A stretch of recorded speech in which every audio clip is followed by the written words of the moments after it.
प्रशांत, जल्दी से बताइए अपना असेसमेंट। देखिए मानक, अगर मैं बात करूं तो इस पूरे चुनाव में 550 सीटों 540 सीटों में कम से कम 150 सीटें ऐसी हैं जिसको मैंने खुद अपनी नजरों से और खुद अपने आप देखा है। तो जैसे आमतौर पे 2014 या 2019 का चुनाव था, वो 2014-19 के चुनाव में एक तरफा जो चुनाव लग रहा था वो इस बार नहीं था। सबसे अच्छी बात यह थी कि कॉन्टेस्ट नजर आ रहा था, जो विपक्षी दल थे वो लड़ रहे थे, विरोधी पूरी दमखम के साथ में थे, वो देखने को मिला इस पूरे चुनाव में। और लेकिन अगर हम ट्रेंड की बात करें तो पिछले दो चुनाव जो लोकसभा के हुए या और स्टेट वाइज के भी हुए, तो वहां पब्लिक ने जो दिया तो छप्पड़ फाड़ के दिया, और इतना दिया कि पूर्ण बहुमत से कहीं ज्यादा, जो उम्मीदें थी उससे कहीं ज्यादा था, और जिसको नहीं दिया उसको बिल्कुल नहीं दिया, उससे बिल्कुल एकदम मुंह फेर लिया।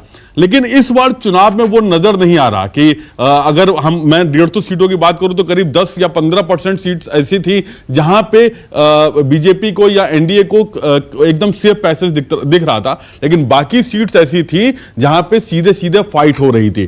तो मैं उस बात से सहमत हूं जो राजीव जी ने कहा कि 400 पार तो नहीं, लेकिन 200 पार का भी नहीं होगा, लेकिन हाँ कॉन्टेस्ट है, फाइट है, सरकार बनती नजर आ रही है, लेकिन कितना वो धरातल पर है वो देखना अभी बाकी है। और मुझे लगता है कि आज शाम तक हमारे एग्जिट पोल में बहुत सारी चीजें, इसको क्लैरिटी भी आने जानी चाहिए। बिल्कुल आने वाली है। अब देखिए 5:16 हो रहे हैं, 6:30 बजे तक का आपको इंतजार करना है। न्यूज 24 टुडे चाणक्य के आंकड़े आने वाले। मैं बार बार कह रहा हूं, प्रेम शुक्ला जी, किशोर तिवारी जी, मेरे पास थोड़े थोड़े आंकड़े आ चुके हैं और मैं तो बहुत रोमांचित हूं। भाई हम निष्पक्ष हैं, हमें किसी के जीतने हारने से, आगे पीछे होने से कोई फर्क नहीं पड़ता, लेकिन हां जहां आंकड़े दिलचस्प होते हैं, नतीजा दिलचस्प होता है, वहां रोमांचित होना लाजमी है, स्वाभाविक है, क्योंकि लगातार दावे सबके अलग अलग थे। अब थोड़ी देर में खड़गे साहब ने दावा किया है कि इंडिया गठबंधन 295 प्लस सीटें जीतेगा, वो मीडिया से मुखातिब है। ओके, और वोटिंग खत्म होने के बाद वो ये कह रहे हैं, लगभग खत्म हो गई है, उसके बाद खरगे जी कह रहे हैं 295 प्लस।